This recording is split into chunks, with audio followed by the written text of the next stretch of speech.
Please stand by. Good day, everyone, and welcome to the FedEx Corporation First Quarter Fiscal Year 2023 Earnings Conference Call. Today's call is being recorded. At this time, I will turn the call over to Mickey Foster, Vice President of Investor Relations for FedEx Corporation. Please go ahead. Good afternoon, and welcome to FedEx Corporation's First Quarter Earnings Conference Call. Before we begin, we want to recognize our SEC 8-K was filed earlier than planned due to a technical issue.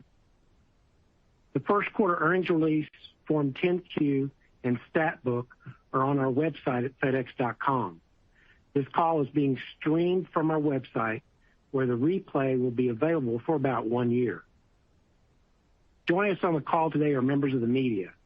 During our question and answer session, callers will be limited to one question in order to allow us to accommodate all those who would like to participate. We want to remind all listeners that FedEx Corporation desires to take advantage of the safe harbor provisions of the Private Securities Litigation Reform Act. Certain statements in this conference call, such as projections regarding future performance, may be considered forward-looking statements within the meaning of the Act. Such forward-looking statements are subject to risks, uncertainties, and other factors which could cause actual results to differ materially from those expressed or implied by such forward-looking statements. For additional information on these factors, please refer to our press releases and filings with the SEC. Please refer to the investor relations portion of our website at fedex.com for a reconciliation of the non-GAAP financial measures discussed on this call to the most directly comparable GAAP measures. Joining us on the call today are Raj Subramaniam, President and CEO, Mike Lenz, Executive Vice President and CFO, and Brie Carere, Executive Vice President and Chief Customer Officer. And now Raj will share his views on the quarter. Thank you, Mickey, and good afternoon, everyone. I'd like to start today by acknowledging our pre-announced first quarter earnings results and updated outlook we provided last week. Our network capacity did not align with the demand we experienced as the quarter progressed. But, as communicated last week, we have taken swift actions to address what's within our control. Getting cost out rapidly is my priority. And today, I will outline why I'm confident in our ability to drive improved performance and profitability through aggressive cost actions. Before providing more details around these actions, let me briefly discuss what happened since we last spoke to you in June. We saw a decline in our volumes during the first quarter, which accelerated in the final weeks. Our softening volumes in Asia and the U.S. were predominantly due to the economy, while the shortfall in Europe was both economic and service-related. Therefore, we had costs in the system for volumes that didn't materialize. While we immediately took action, savings from these cost efforts lagged the volume decline due to the scale of our operations. As a result, while revenue was up 6% year over year, these dynamics translated to volumes being down year over year at all our transportation segments.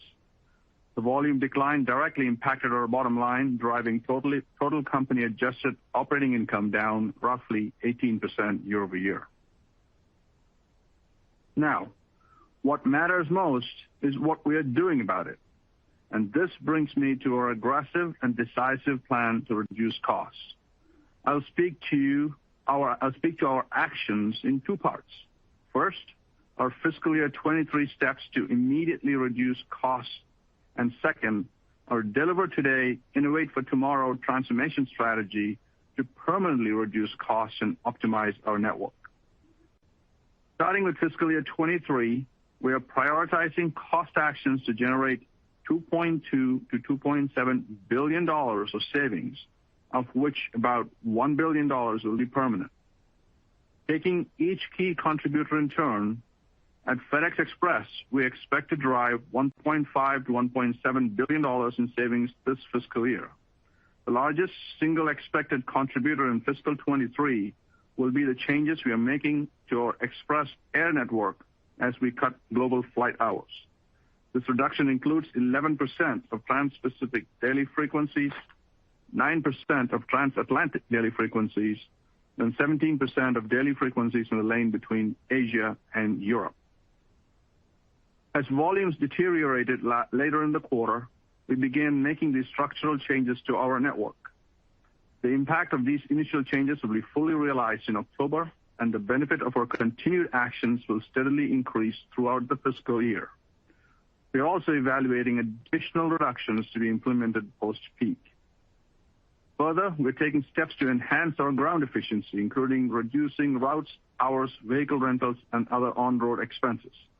For example, in Europe, we are altering ground network routes to improve productivity, leading to a reduction of approximately 11% of routes in the UK and 12% in Germany. Now turning to FedEx Ground. We expect savings in Ground to be $350 to $500 million in fiscal 23. Our approach to cutting costs at Ground primarily centers around rationalizing our operations. We are consolidating sorts, which will reduce costs while maintaining service, and have canceled several planned Ground network capacity projects. And as mentioned last week, we're also reducing select Sunday operations in over 170 stations. Mike will provide more details on our capital plans shortly. The final components of our expected fiscal 23 savings will be from overhead expenses as we right-size our overall cost structure. These actions include our plans to close nearly 140 FedEx Office locations and at least 5 corporate office facilities. Additionally, FedEx Services has stopped all non-critical projects. In total, our overhead reduction actions, including FedEx Services, will contribute $350 to $500 million. We realized nearly $300 million in cost savings from these actions in Q1 and expect approximately another $700 million in Q2, with the remainder of the fiscal 23 savings realized during the second half of the year. The second part of our cost plan is focused on permanent reductions, and we have launched Drive, a program supporting our Deliver Today, Innovate for Tomorrow strategy, introduced in June. Drive is how we execute on that strategy.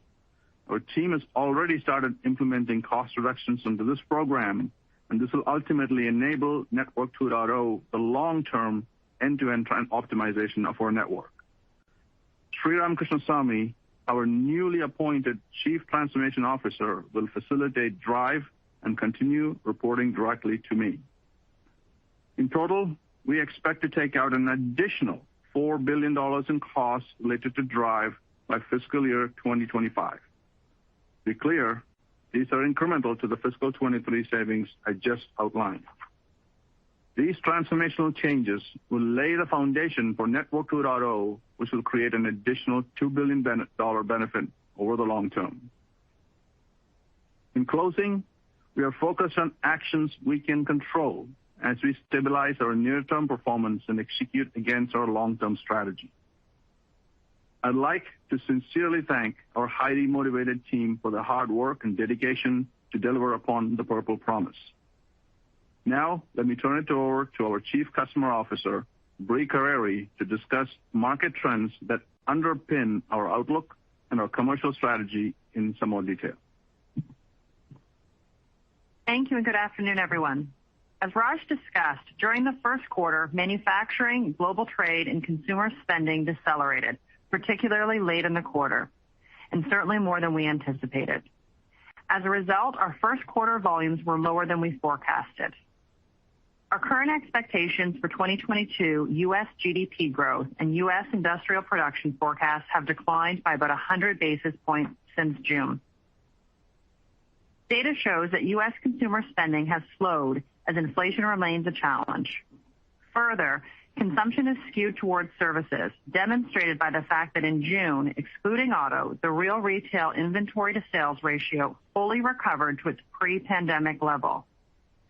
From October to June, the real inventory to sales ratio, excluding automotive, increased 14 basis points, which was the fastest gain over an 8-month period in the 25-year history of the series. Also, real retail sales, including auto, after growing 4.6% and 10.8% in calendar year 21 and 22 respectively, are now down 3.1% year-over-year through July and are pacing to have the worst decline since the Great Recession. Turning to our transportation businesses, I'd like to spend a moment on the dynamics occurring within FedEx Express and most specifically in Asia and Europe. Starting with Asia, our results were impacted by macroeconomic weakness. Our lower demand is consistent with the broader market, with ocean and air freight rates under pressure in recent weeks.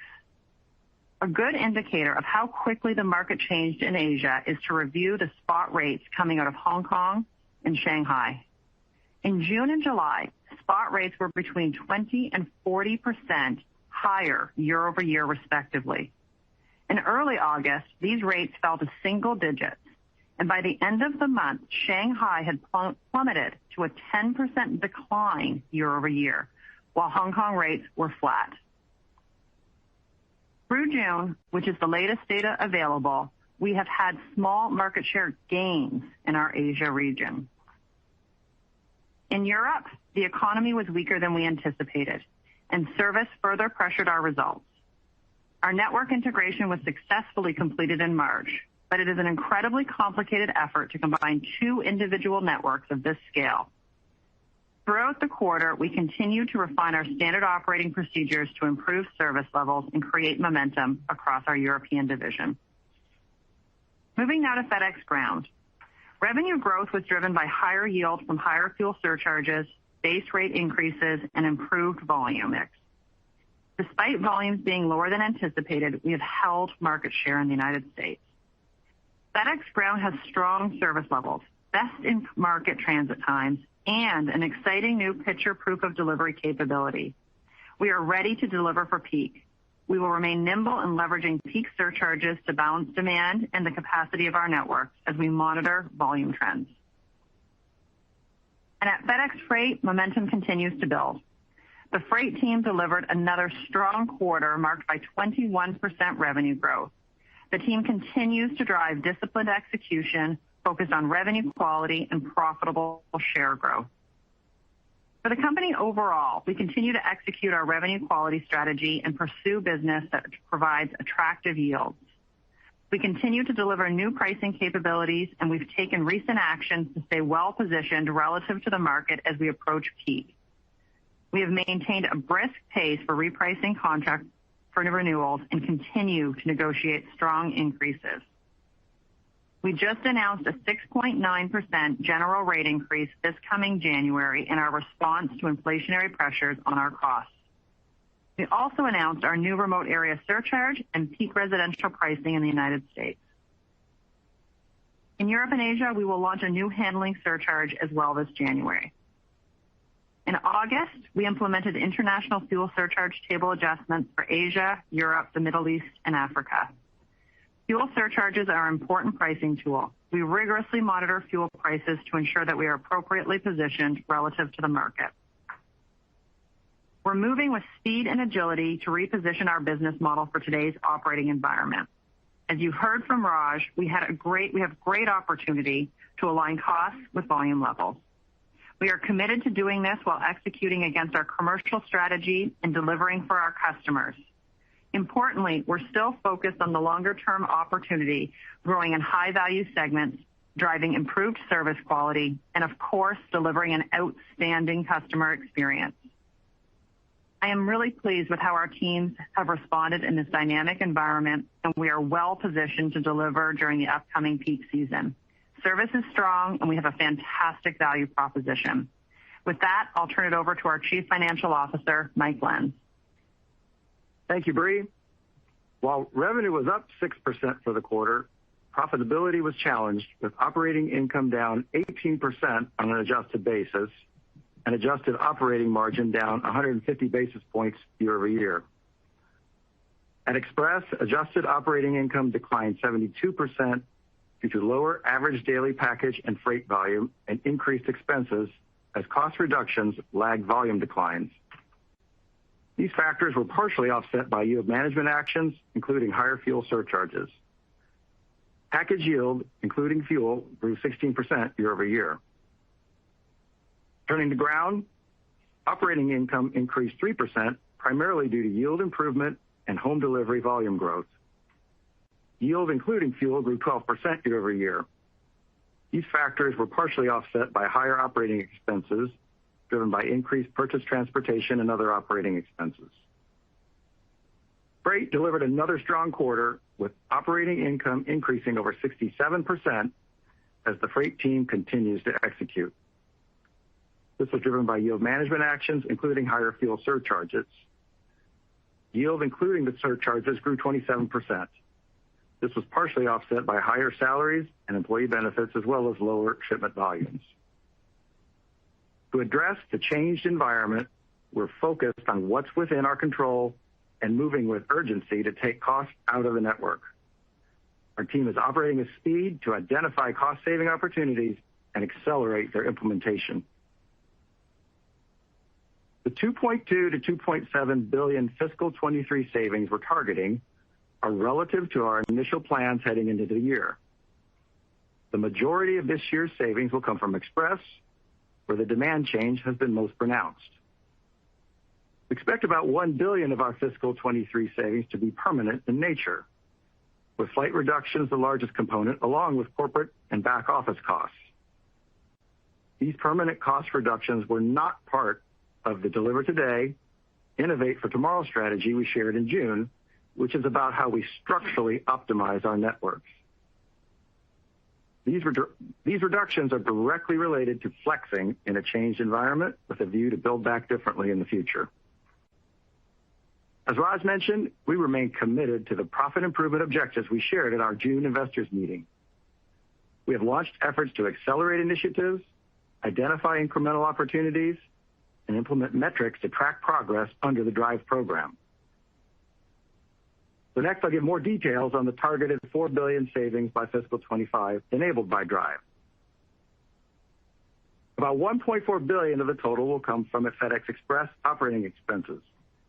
Four largest areas of opportunity we are actively advancing are: first, restructuring the air network by reducing routes and more efficiently deploying crews, aircraft, and commercial line haul. Next, optimization of sort, surface line haul, and on-road design to improve efficiency, asset utilization, and service. Next, driving efficiencies of Europe, as we've discussed previously. And lastly, harmonizing global clearance processes to lower cost. About $1.1 billion of the total will come from FedEx Ground operating expenses via dock productivity initiatives, network and line haul efficiencies, and reduced liability costs. And approximately $1.5 billion will come from shared and allocated overhead expenses led by procurement savings, back office automation and infrastructure modernization, increased deployment of digital self-service, and further consolidation of shared service functions. Moving to our capital spending plans, we've reduced our forecast for capital spend for fiscal 2023 to $6.3 billion compared to our prior $6.8 billion forecast. We're intensely focused on allocating capital to the most attractive ROIC initiatives. Our liquidity remains a source of strength as we ended the quarter with $6.9 billion in cash. And based on our cash flows and liquidity, we remain committed to our capital return strategy, including our plan to repurchase $1.5 billion of stock in fiscal 2023. We expect to purchase $1 billion in the second quarter. Our capital return strategy reflects our confidence in our business, despite the headwinds we're currently navigating. We have significant flexibility to maintain our balanced capital allocation and preserve a resilient balance sheet. Now turning to second quarter guidance. While we continue to drive aggressive cost reduction actions, we expect business conditions to remain challenging in the second quarter. As a result, and consistent with the update we provided last week, currently expecting revenue of between $23.5 to $24 billion in the fiscal second quarter, and adjusted earnings per share, excluding costs related to business optimization and realignment initiatives, of $2.75 or greater in the second quarter. For the remainder of the year, while we are not providing guidance given current uncertainties, Our plan is based on an expectation that the weak trends we saw in late Q1 will persist across our major geographies. This is embedded in our guidance for the second quarter and driving our cost takeout initiatives for the fiscal year. Longer term, we remain committed to our fiscal 2025 targets for operating margin improvement, return on invested capital, and capital intensity that we shared with you in June. We're leaning more heavily into cost actions to get to those goals. The start of the year presented greater than expected challenges, but I can assure you that we are moving with urgency to address these pressures while remaining focused on creating long-term value by prioritizing revenue quality, expanding margins, and elevating financial returns through profitable growth and reduced capital intensity. And with that, we'll open it up for your questions. If you would like to ask a question, please signal by pressing star one on your telephone keypad. If you are using a speakerphone, please make sure your mute function is turned off to allow your signal to reach our equipment. To allow time for additional analysts to ask their questions, we ask that you please limit yourself to one question before re-entering the queue. Again, press star one to ask a question. And we will take our first question from Tom Wadewitz with UBS. Please go ahead. Good afternoon.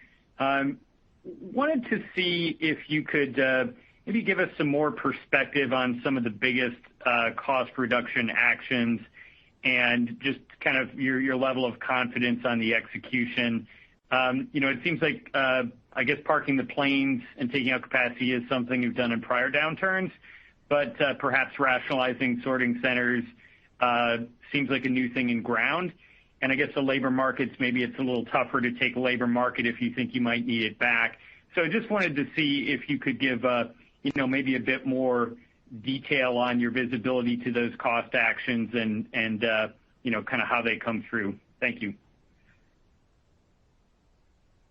Sure, Tom. This is Mike. So you're correct in observing that the biggest order of magnitude of the cost reductions is from flexing down the air network.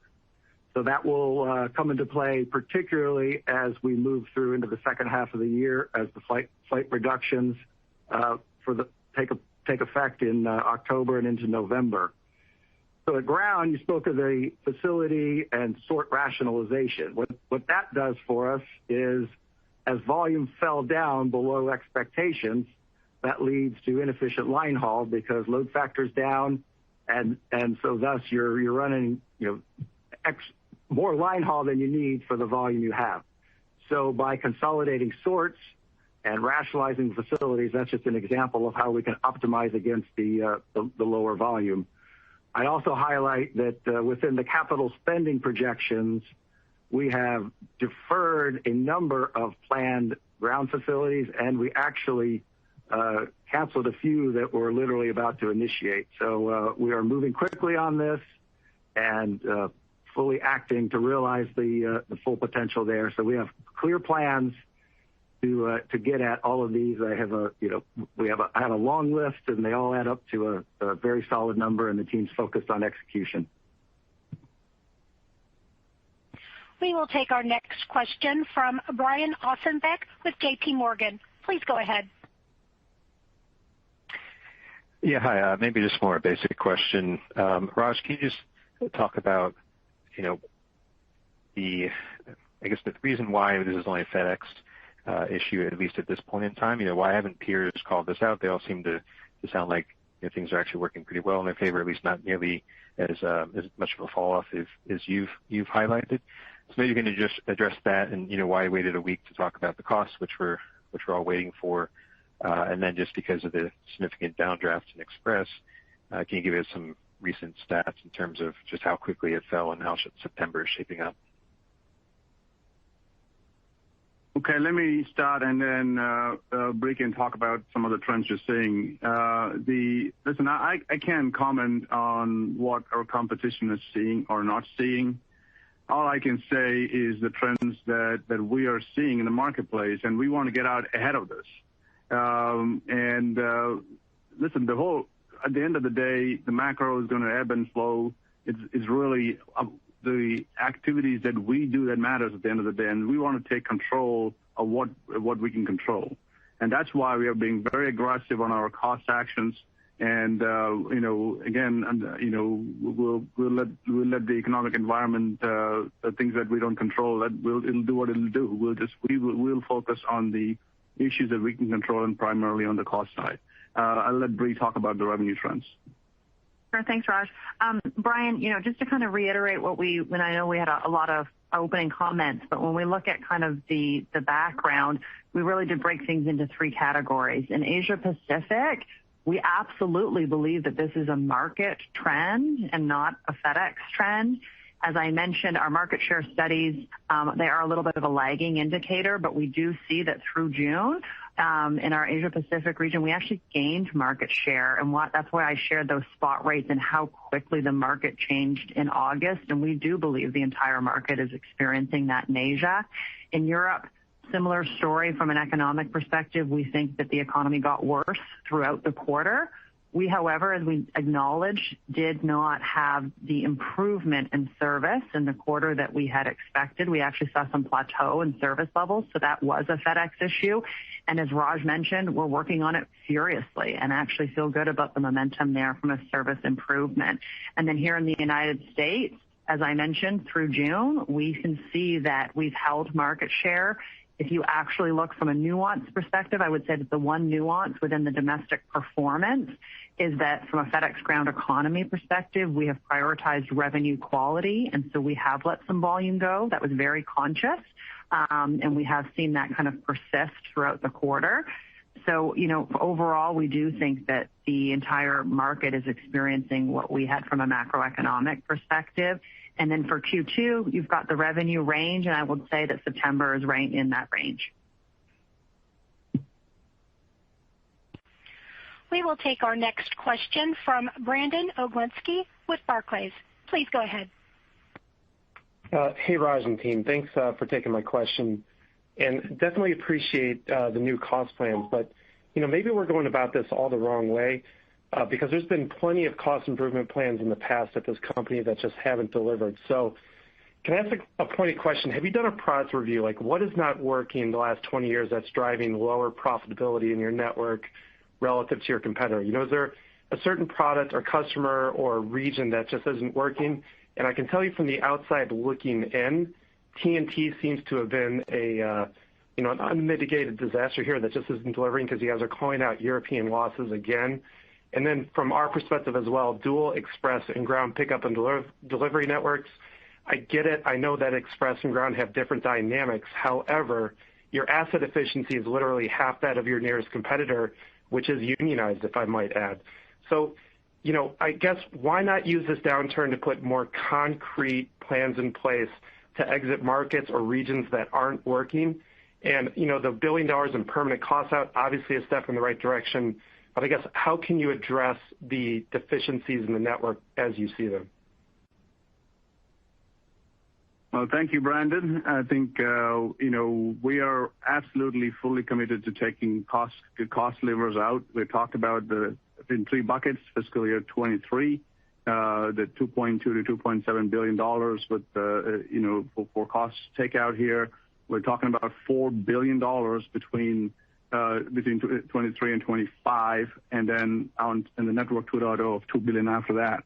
So those are significant numbers. We are confident in these numbers. We have identified domains with targets. We have people who are focusing on run the business and people focus on transform the business, and we are using cutting-edge technology, and some of it's already coming on live here. And all of this is in motion as we speak to deliver value as quickly as possible. So we are confident, we are committed, and this is definitely the focus of the entire team. As far as TNT is concerned, since you asked that question, you got to go back and look at the little bit of history here. There's a portfolio gap that we had in Europe that, our competition was been in Europe since 1974. And it took, it's a very important business and profitable business for them. We had to fill that portfolio gap. Now, has the integration gone exactly the way we thought it would? No, because of, we had the cyber attack, we had COVID, we had all kinds of things in the middle. But the integration is now complete, and that part of it is done. We had, the service issues are getting better, and we have a portfolio to sell in Europe that's unmatched, and sales is getting on the front foot. So, this is a starting point, if you would call, and that's why we're confident of the improvements that Europe is going to deliver for us over the next 2 or 3 years. Again, on the issue of Network 2.0, it's very easy to say, yeah, put it together and look at the numbers. Yes, that's great. But, the complexity from technology perspective, from facilities perspective, other issues is far greater. And most importantly, we have $4 billion of in-network efficiencies we can get relatively easier than that. And oh, by the way, we're building technology that will enable us to get to Network 2.0, so we think it's the right sequence. We will take our next question from Jordan Alliger with Goldman Sachs. Please go ahead. Yeah, hi. Sort of question for you. In the light of what could you have done different in the quarter? I guess the magnitude of the express drop-off was so sharp, and I get that volume decelerated, but I'm just curious, how did it catch you so off guard? How do you protect against that in the future? And I would have thought that with the contractual customers you've had, you might have had more of a heads up that this deceleration was coming. So maybe you could talk to that. Thank you. Let me talk about timing, and then maybe Bree, if you want to add about what stuff on the customers. But the volume did drop off quite suddenly towards the end of the quarter. As you know, we have a complex system form, which multiple constituencies around that, and there's a time lag between the actions we can take on reducing the line haul network, and that's all it is. So, as I said, in October, you'll see the full benefit of those takedowns. In terms of customer trends, I don't know, Bree, if you want to add anything more. Yeah, what I will say is that from a customer perspective, our customers are incredibly sticky. And what we experienced, especially in August, both in Asia and here in the United States, is two things. Is their demand actually wasn't there, and our customers missed their own forecasts. So I think from a customer relationship perspective, we are working with them furiously to help them manage the difficulties that they're experiencing in their own business. But from a customer stickiness perspective, this is absolutely a reduction of demand within their own business, not a share loss implication.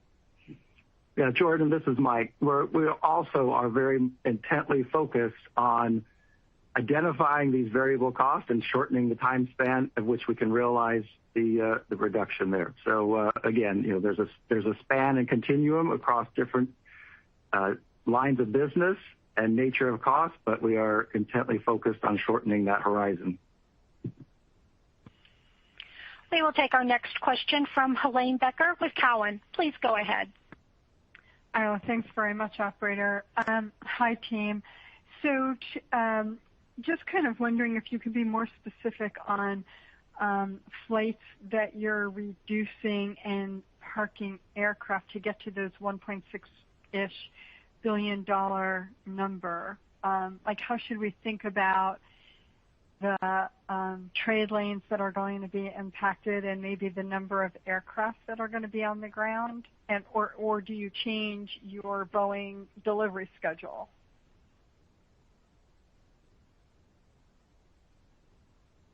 Let me hit the trade lanes first, and then we'll go to aircraft. I think we have we're taking down 11% of trans-Pacific daily frequencies, 9% of transatlantic daily frequencies, and 17% of daily frequencies in the lane between Asia and Europe. And we'll continue to look at it, and we'll see what needs to happen post-peak, depending upon how the volume levels hold. Mike? Yeah, Helane, in taking that down, we're maintaining connectivity and service in the network, but there's lower volume, so we need less lift. So as a result, we identified the opportunity to park aircraft, just as we have demonstrated in the past. So the equivalent of about 8 narrow bodies is what we will be idling temporarily. And so as you can appreciate, that defers maintenance spending that we otherwise would have had. And of course, you save the operating costs of not flying. So we'll continue to take that approach for how conditions unfold. We will take our next question from Chris Wetherbee with Citi. Please go ahead. Hey, thanks. Good afternoon. I guess I wanted to understand the process of the cost outs, particularly this year. So I think you guys mentioned that $300 million of cost savings is in the fiscal first quarter. Another $700 million is realized or expected to be realized in the second quarter. So that's about 40% or so of the full year, yet the results are running at a level that is about half of what we expected just a week or so ago. So is this the kind of run rate we should expect as we move into the back half of the year with that extra $1.2 to $1.7 billion of costs coming in, or is there improvement? I guess I'm just struggling, particularly with the second quarter, with the $700 million of cost savings relative to, EBIT for the total company, which may be in the neighborhood of $1 billion or a little bit north of that. Okay, Chris. So this is Mike. Let me take that in two parts. First, you ask about the second quarter and that. So, as we emphasize, we saw the downturn in the demand in the latter part of Q1, and as we expect those trends to persist through all of Q2, while we've accelerated or we will realize more of the cost savings in Q2, as you highlight, we also have 3 full months of that step change in demand that occurred late in Q1. So that certainly pressures Q2 margins. As we go through the year, the savings build, and we expect then that the pressures relative to Q2 will mitigate as we go through be less as we go through the year.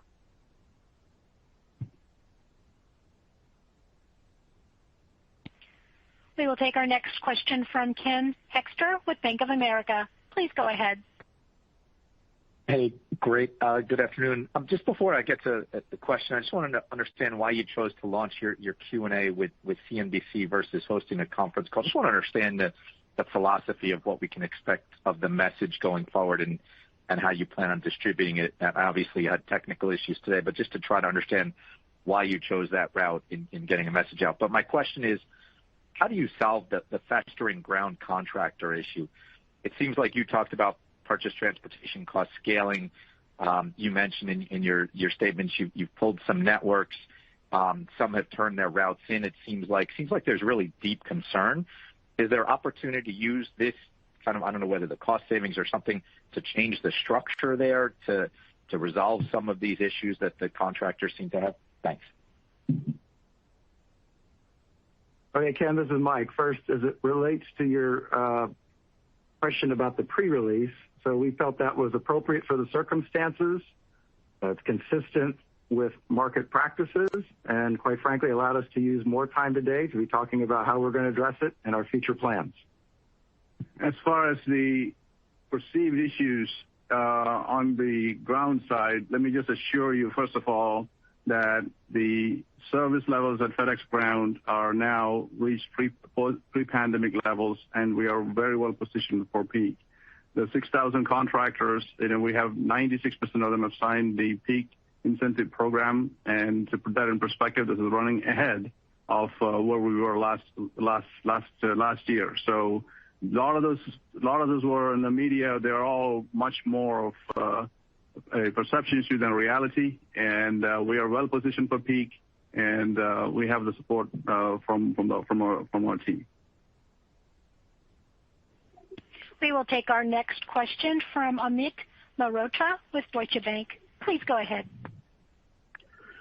Thanks. Hi, everyone. Mike, I just wanted to ask about the cost out initiatives this year, and if it's a gross or net number, because obviously the company has a $90 billion cost structure.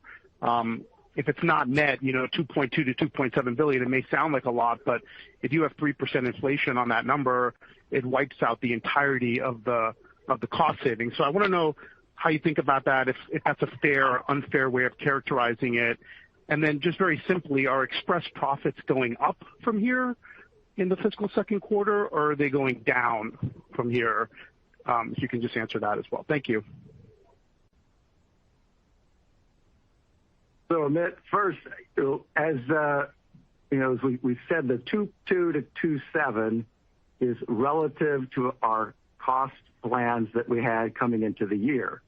Now, as you rightfully observe, we as everybody else in the world is experiencing unprecedented levels of inflation, and so that absolutely impacts our base costs.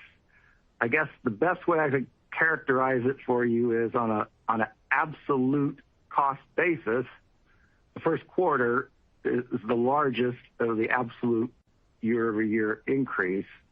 As we move through the year, that will mitigate as the cost initiatives take traction here, and that will offset the cost inflation down the road. I'm sorry, what was the second question? Well, just if you're just giving me a chance to follow up on that, and then the second question was if Express profits are going up from where we were in the fiscal first quarter, the 1.7 margin, or even just absolute profits, are they going up or are they going down in the second quarter? And the way you characterized the answer just now, it just seems like there's still no, if inflation offsets the growth cost takeout, then basically all of the revenue decline prospectively drops to the bottom line. And so I just wanted to understand if you agree with that or how you think about that. No, it wouldn't drop to the bottom line because of the actions we're taking. We're reducing costs to adjust to a lower demand environment. So while that doesn't leave us at the expectations that we outlined in June, it's certainly the case that we're significantly mitigating that as we go through the year. As it relates to Express, I would, as I highlighted earlier, the demand downturn, particularly in Asia Pacific in Europe, occurred late in Q1. So Q2 we'll see margin pressure again at Express, not dissimilar to what we experienced in Q1, but the structural initiatives really gain hold at Express as we move through Q2. So as you think about the overall cost outs, Express has more as we move through the year because just of the timing of the big elements there. We will take our next question from Jack Atkins with Stephens. Please go ahead. Okay, thank you for taking my question. So I guess, Raj, going back to a comment you made earlier about the team, do you feel like you've got the right senior team in place to lead FedEx into the future? There's a clear lack of outside talent on the senior executive committee. Your largest competitor has really benefited from bringing in some outside talent over the last, 5 or so years. Do you think it would make sense for FedEx to do that as you look forward, to really put in some best practices and help drive improved profitability and returns? It seems like that's sort of a missing element to the story here. Jack, I think I'm very, very confident in the team that we have. There's a lot of experience here. We have several new players in place. The team is very, very excited. Obviously, we'll look at external talent. We already bought in external talent on several areas of this company, so we're not averse to that at all. It's just that we have a very, very good team, Jack, and I'm very confident that we can deliver. We will take our next question from Jon Chappell with Evercore ISI. Please go ahead. Thank you. Good afternoon. Brie, I wanted to ask you about the service challenges that you referenced. Just want to make sure, is that strictly in Europe? We're now 6 months past the finality of the integration of TNT. Are you confident that those service issues are behind you? And then the final thing is, you think about cost cutting across all the regions. Is there a risk that cost cutting could exacerbate some of the service issues going forward? Great question, and let me answer the second part first. The answer is absolutely not. At FedEx, one of the things we talk about a lot is quality-driven management, and poor service actually costs more. And our teams are completely aligned that we are going to reduce costs and continue to improve service. And I cannot emphasize that enough, that these things will move hand in hand. and we are very confident in our service at Ground as we head here into the peak season for e-commerce. When we're talking about service in Europe, as Raj mentioned, the March integration of the airline was successful. We successfully integrated the airline. It was very complicated, and we did suffer some service challenges in March. As we stood in front of you in June, we absolutely had improvement from that March point. We did expect continued improvement in July and August, and what we experienced in Europe was a plateau in that service improvement. And I want to be really specific. When we get into Europe, the international domestic markets, when we talk about like our UK market or we talk about the France market, that domestic service is actually really, really strong. And then when we get across Europe on the deferred service offerings, it's strong. We have to elevate the service within our overnight business in Europe, and that is our number one focus from a service perspective. And yes, I am confident that Karen and her team will continue to improve there. But I just wanted to kind of give you that background of kind of where we're at and what we're looking at moving forward. And absolutely, our entire team knows reduce cost and improve service. We will take our next question from Ravi Shankar with Morgan Stanley. Please go ahead. Thanks, everyone. So regarding the GRI you announced, how do you reconcile pushing through your biggest rate increase in history at a time when your volumes are falling double digits? I mean, isn't that going to exacerbate the volume decline? Fair question. I think the answer is inflation.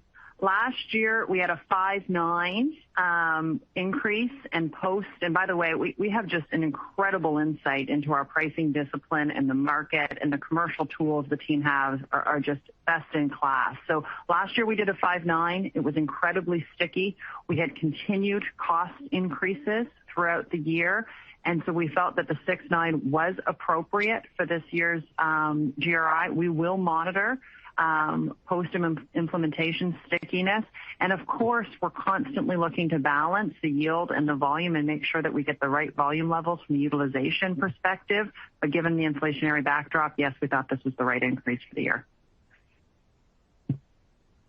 We will take our next question from Ari Rosa with Credit Suisse. Please go ahead. Great, thanks. So, Raj, if I look at FedEx Freight, it's now producing almost 4 times the operating income of Express. Just could you talk maybe about how you think about the sustainability of performance on the freight side, particularly as we head into a potential downturn? And then to what extent, if we see some of the strength at Freight starting to wane, is it possible that starts to eat into some of the gains that you might see from cost savings at the other units? Yeah, thank you, Ari, for that question. First of all, let me just say, our FedEx Freight team has continue to do a phenomenal job of both managing revenue quality and our operating efficiency to generate fantastic results. And they also form a great piece of our portfolio and also provide synergies on the cost side.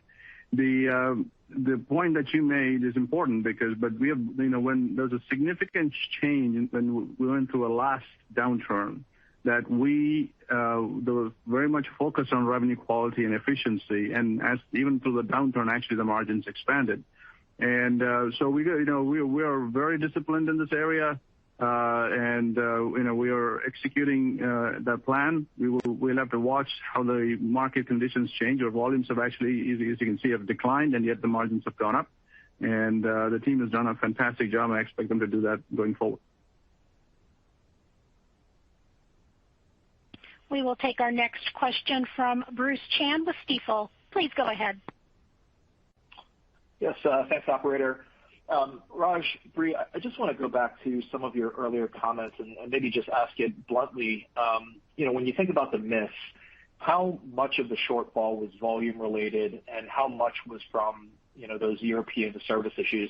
And maybe, just to follow up, you can give us some color on what exactly you mean by service issues. I may have missed it, but it's not really clear to me what that means. Was it, I guess, customer attrition? And if so, can that come back? Thank you. So the short answer is the vast majority of our volume miss was macroeconomic. We talked about it kind of when you think about the miss, it really was predominantly at Express, with Asia being the largest issue. We believe that was entirely macroeconomic. And then when we get into Europe, there was a split between service and the macroeconomic decline. I will tell you two things. From a service perspective, when we say service issues, specifically what we're talking about is on the Express portfolio within Europe, across the European network, is that we are not hitting that time definite mark at the level that we expect of FedEx. And so we need to kind of increase that service commitment there. What I will tell you is that the sales team and our customer base absolutely wants FedEx participating in this market, and we have had strong indications that customers are looking for us in their portfolio in Europe. We have great relationships with large globals here in the United States, and they want us as part of their portfolio in Europe. So I'm very optimistic about the future in Europe. We will take our next question from Bascome Majors with Susquehanna. Please go ahead.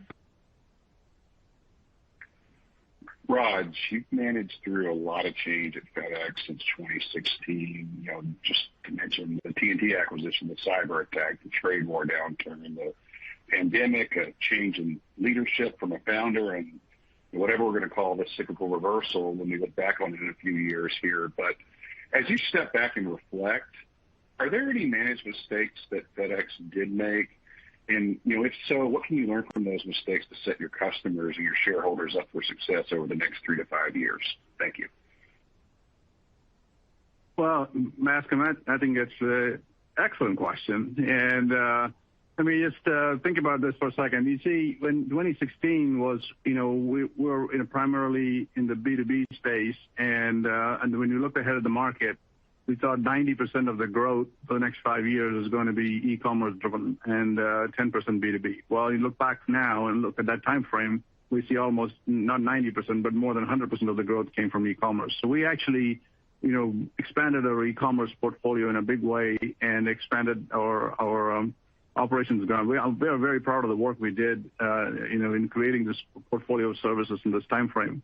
We also did some of the most important work in the history of the company, especially with Express, by delivering vaccines and healthcare around the world, and especially in the time of this great pandemic where, operating a network like ours around the world was extraordinarily complex with changing circumstances. So I'm extremely proud of the team for having executed that. So this is the time frame we're talking about. So, what we did not anticipate, to be perfectly honest with you, was the tremendous inflation of costs that hit us squarely last year, and that was what really got us. And even with that, we had tremendous results in fiscal year 22 from our EPS perspective, and but we absorbed a lot of costs from the inflation side of the house, and then of course, and now that we're dealing with this situation, we had to build capacity. And now we have more capacity than we need. So could we have timed that a little better? I don't know how you're going to calculate it. It's like, you can't build half a building, can you? So it is now we have in a position to, as we laid out at the investor meeting, we are focusing on the things we control. Our focus is now on improvement of margins, improvement of ROIC, and improve our capital intensity. That's what we're going to do. And this, again, the economic upturn or downturn, forget about that for a second. Let's focus on the things we can control. And that's why this tremendous cost focus and the structural costs that we're talking about, that's going to get us to these targets. We will take our next question from Todd Fowler with KeyBanc Capital Markets. Please go ahead. Great. Thanks and good evening. So I just want to make sure I understand the underlying macro assumptions. Mike, is it that the trends that you saw in August, that's kind of the run rate now going into the second quarter, or do you expect some further deceleration from where we were in August? And then is there a risk that there's contagion, where we see, weakness in Asia and then that comes into the U.S., or just kind of how are you thinking about the geographic piece of it? Lastly, we typically see price follow volume, and so is there a risk on the yield front that as volume slow that price follows after that? Thanks.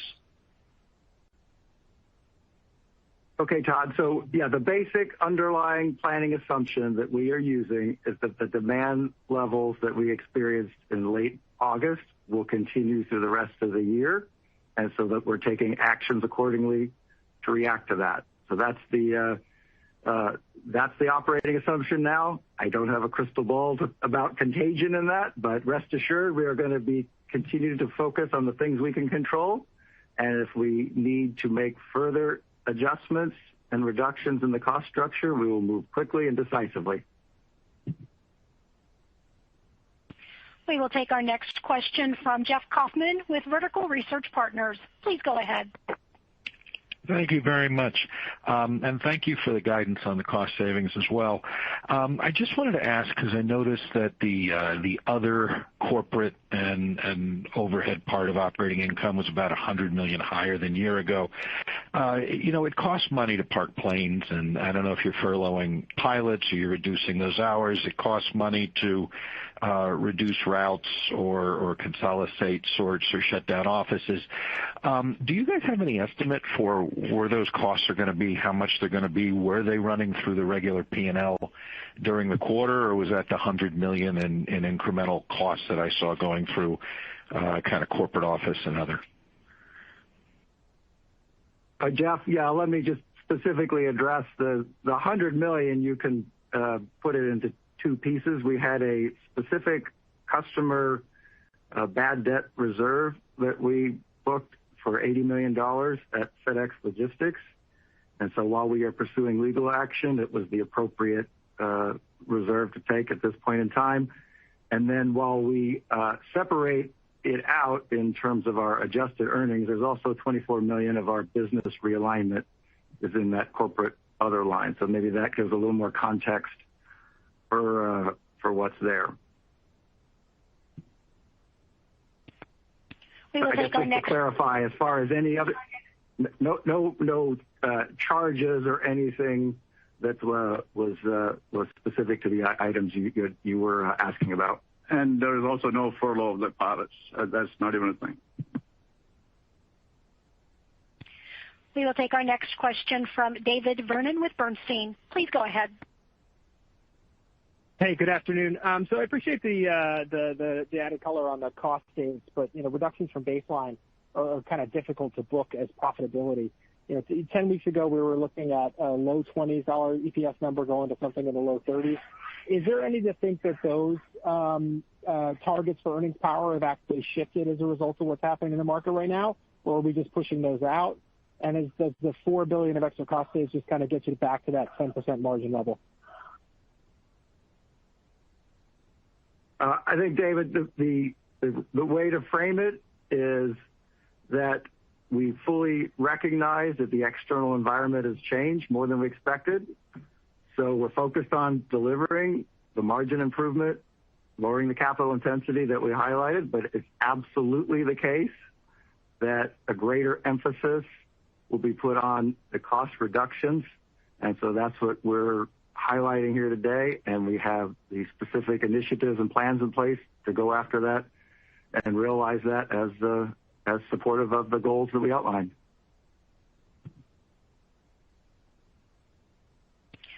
We will take our next question from Jairam Nathan with Daiwa. Please go ahead. Hi, thanks for taking my question. So I just wanted to clarify, should we account for any cash restructuring expenses or anything of that sort, for these cost savings? So to clarify, for the cost savings that we've identified for FY23, no, there's nothing associated with that. Now, previously, as we talked about the broader business optimization initiatives over a number of years, we scoped that could be potentially in the $2 billion range, but that is over a longer time horizon. But the near-term cost initiatives, there is no special charge for that.